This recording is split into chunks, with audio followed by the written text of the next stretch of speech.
It takes heart. It takes guts. It also takes cash. It just needs your payment immediately. Welcome to Night Vale.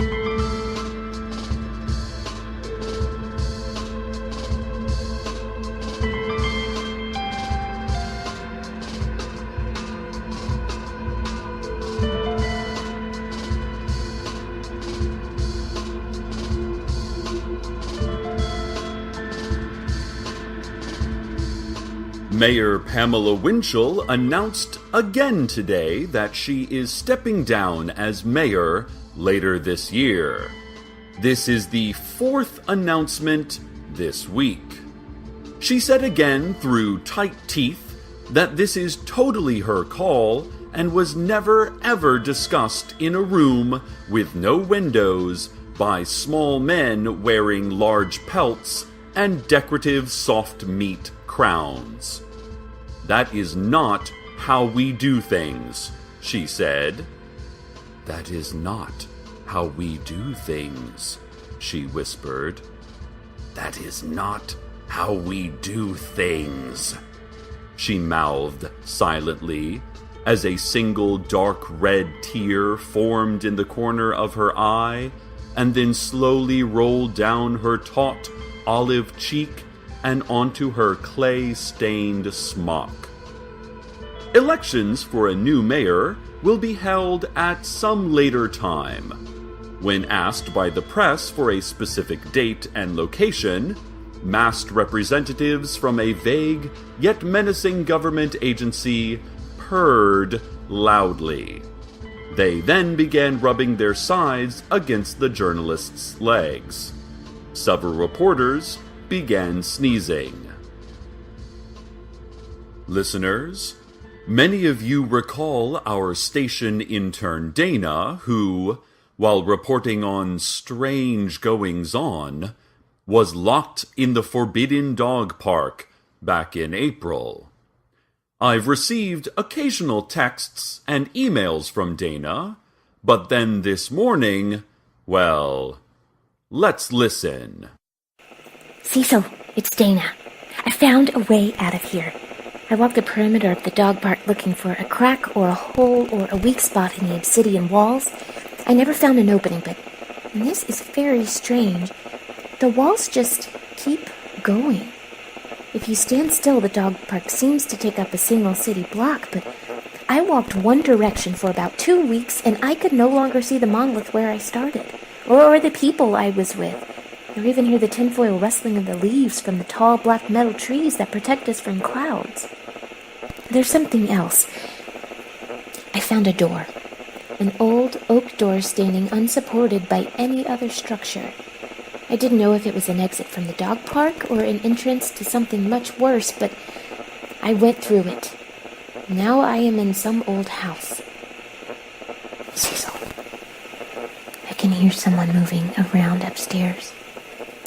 I need to go. I will try to call you soon. Thank you for everything, and I hope our time and place match again soon. Oh, listeners, I so wish I could have talked to Dana this morning. They were showing Cat Ballou again on TBS, and I just couldn't break away. I tried to call Dana back, but my phone caught briefly on fire, and something sharp cut open my thumb as I selected her number. And now a public service announcement from the Night Vale SPCA. Thinking about getting a dog? Dogs are not only great family companions, but also help childhood development.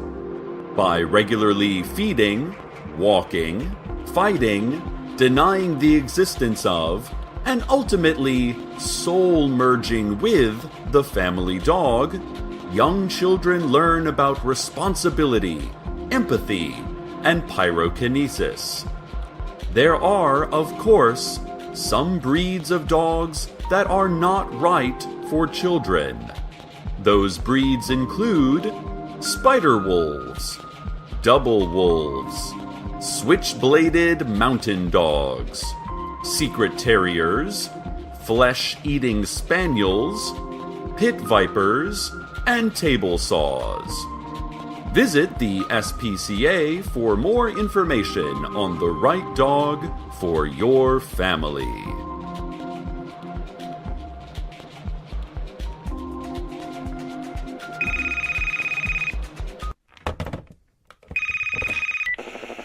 Hello? Dana? Cecil? I can barely understand you. Cecil, are you there? Yes, I'm here. Dana, are you still in the old house? No, I'm still in the old house. I made my way out of the basement, which was empty except for a single photograph of a lighthouse. It's a framed 5x7 black and white photo of this old lighthouse. It hangs crooked just to the right of center on one wall. The lighthouse in the photo looks to be in the middle of a field. There's no water. Why would there be a lighthouse not near the water? I have no idea. No, that doesn't sound right. Maybe it's some other reason. Anyway, once I heard the footsteps above me stop, I opened the door to the first floor. I saw a man standing in the middle of the living room, staring straight ahead at the wall. I couldn't see his face, Cecil, and I knew that I had been through this moment before. Not like déjà vu, more like a clear but fleeting memory of a dream. I was scared he might hear me, Cecil. What did you do, Dana? Yes, that's exactly what I did. I got up the nerve and I spoke to him. I said, "Hello, sir. My name is Dana, and I'm sorry to intrude, but I was wondering, is this your home?" And he didn't move. He didn't make a sound. He just kept staring at another small photo on the wall. I walked closer to him and I said, "Excuse me, sir. Excuse me, but..." And then I saw. Cecil, I saw who it was. Who was it? No, it wasn't her. It was John Peters. You know, the farmer? He was staring at this photo, and I walked closer and said, "John, it's me, Dana." But he didn't respond. I looked at the photo he was examining, and it was just a picture of a window. A worn driftwood frame inside of which was a photograph of a worn driftwood pane with gently warped glass. I couldn't see what was beyond the window in the photo, but there was a shape. Maybe a tree, maybe a person. John just stared ahead, looking sad. No, not sad. Concerned. He looked concerned. I didn't say another word to him. I waved my hand gently in front of his eyes, and he didn't notice me. I tried to touch his shoulder, but my hand went right through him, like through a cold wind. He wasn't even there, Cecil. He eventually turned and looked at another photo on another wall of another window, but he never saw or heard me. This home has no furniture, no furnishings, no belongings, only photos. Single, small photos on occasional walls. Most of them are windows. Different windows with different panes and different photo frames. The house itself, I realize, has no windows of its own, so I don't really know if there is a basement or a first or second floor. The upstairs is the downstairs is the ground floor. But I know one thing, Cecil. What is that? No, but you're close. I know that John Peters entered through a door in the kitchen. I can see the door right now, Cecil. It is open, and beyond that door is sunlight. I can see sunlight and sand. I'm going through. Yes, Dana, do that. Go through the door now. Go through that door. I'm sorry, Cecil. You make a good point, but I have to go through that door, no matter what. I've got to get back home. Do it, Dana. Yes. Here I go. Dana? Hello? Dana, can you hear me? Ladies and gentlemen, I do not know where Dana has gone now. I do hope that we hear from her again. I would try to call her back, but my phone has grown spiny legs and is crawling away now. If you are the type to pray, please pray for Dana's safe return home to Night Vale. If you are not the type to pray, please know that you are violating several laws and you will receive a knock on your door from armed agents very soon. Let's have a look at sports. This weekend, the Night Vale High School Scorpions kick off their season against the Pine Cliff High School Lizard Monitors. Scorpions quarterback, senior Michael Sandero, had off-season surgery to remove the second head he grew in the middle of last season's division title run. Michael's mother, Flora Sandero, said she had her son's original head removed instead, as she liked the new head much better. This new head's much handsomer and doesn't talk back as much, Flora explained from the roof of the Pinkberry, where she was installing several long pikes with dead vultures and rodents on the ends. This new head only speaks Russian, so I don't have to listen to him on the phone with his girlfriend all night long, and he doesn't hog the television anymore because he can't understand any of the English or Spanish programs here. He's a better boy now, she said, jamming another pike into the roof of the trendy Froyo store before yelling skyward, causing the sparse clouds to part quickly, revealing a giant floating crystal glowing faintly red in the mid-afternoon sun. And now a word from our sponsor. McDonald's wants to remind you that the most important meal of the day is breakfast. So why would you let a morning go by without staring deeply into the mirror until you no longer recognize the face staring back at you, mimicking your every gesture, mocking your every movement? How else will you get the energy you need for a full day's work or recreation if you aren't silently screaming into the visage of a man or woman who gives you such uneasy spirit, such unshakable terror, a queasy feeling every time you make the connection between what that thing is and what you are becoming, what you have become? Where does the void end? Where do you end? When do you end? What time is it now? You are late for work. You are lying on your bathroom floor, half-dressed in a cool sludge of toothpaste and hair gel. You've been crying, but for how long? McDonald's, I'm lovin'. Listeners, I just received word from Carlos, lovely Carlos, with his perfect teeth and hair and penchant for sometimes chewing a little more loudly than is preferred. Carlos, who is with other scientists at the Desert Creek Housing Development. For the past year, Carlos has been studying a house that does not exist. It seems like it exists, like it's just right there when you look at it. And it's between two other identical houses, so it would make more sense for it to be there than not. But it does not exist. Carlos said the scientists asked him to come over and ring the doorbell just to see what would happen. They offered him $5, but he turned it down, saying something about scientific integrity and blah blah blah. But I'm like, $5 is a taco lunch at Jerry's Tacos, so whatever, rich guy. Carlos said that before he could take a step to the house, a woman emerged from the side door talking on her cell phone. He and the scientists ran up to the woman, calling out to her as she walked quickly away from the house. She looked panicked. No, not panicked.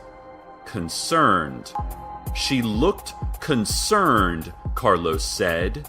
She kept talking on her cell phone, never responding to them. Carla said she kept walking until she walked right through them, right through the scientists, like she were a cold wind. And then she stopped talking into her phone, stared back toward the house, and with a look of panic, no, with a look of concern, ran away. Carlos said, and this is very strange, Carlos said it sounded like the person she was talking to was you, Cecil. Listeners, I do not know where or when Dana is, but I am going to sit by this phone and wait for her call. I know she is all right. I hope she is all right. I fear she is not all right. With great anxiousness, no, concern. With great concern, I take you now to the weather.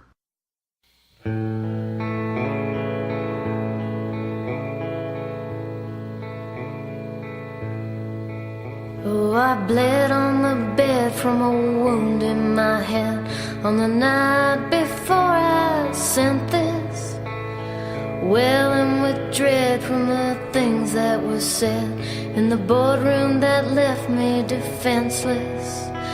And though you weren't there, I could still feel you stare, and your voice that rang cold and contemptuous.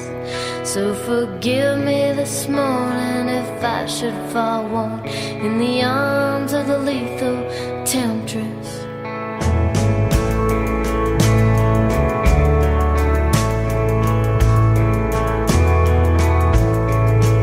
At a nightclub engagement, you sang on the stage in a voice that was broken and tuneless. Still, it's better to work than to beg like a jerk for the kinds of things we all find useless. And hell hath no fury, and dear, I'm not worried. I will see to my eternal penance. Just one more glass of gin before I fall back in to the arms of the lethal temptress.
But I knew when we met that one day we'd come to regret this, and that what once was love can turn quickly enough into something so hard and contentious.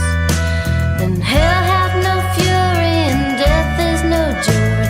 Our lives ended before I commenced this, but for one final sin you won't see me again in the arms of the lethal temptress. But for one final sin you won't see me again in the arms of the lethal temptress.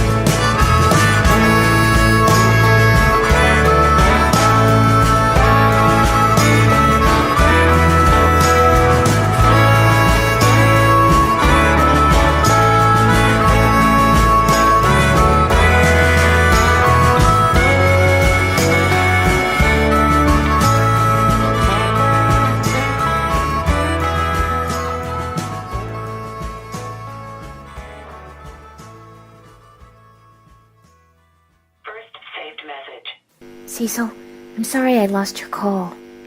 I made it out of the door, out of the empty house and its empty photographs into an empty desert, and I don't know if anything has improved. I can see nothing but endless sand and a single distant mountain. A mountain I've never seen because I don't believe in mountains. But there is a mountain, and there is a tiny red light up on the mountain, intermittently blinking. As I exited the house, the door shut behind me, and now it's gone. As I walked, I moved through something that wasn't there. I heard voices through digital static and felt a cold wind across my body. The others are here, but not here, Cecil. What or whom did I just walk through? Cecil, something is coming. I can feel it in the ground. Something very large is coming. I've got to go. I will call when I can. And tell my mother and brother I am out of the dog park and I am safe for now. Thank you, Cecil. End of message. Oh, listeners, I wish I had more news than this. I wish my phone would have rung. I wish I could have had that conversation instead of another voicemail. I wish Dana were home, safe. I wish I could feel something other than overwhelming concern. No, not concern. Uncertainty. I wish a lot of things. But, as the old saying goes, if wishes were horses, those wishes would all run away, shrieking and bucking, terrified of a great, unseen evil. So instead, what I want to say is, I am thankful Dana is out of the dog park. I am thankful I had my first conversation with her since Poetry Week. I am thankful Carlos did not ring that doorbell. I am thankful that people listen to this show and the stories about our wonderful little community, the most scientifically interesting community in America, as my Carlos once said. And of course, I am thankful for you, Night Vale. Stay tuned next for loud, shortwave radio squelches, followed by a lifetime of tinnitus. Good night, Night Vale. Good night.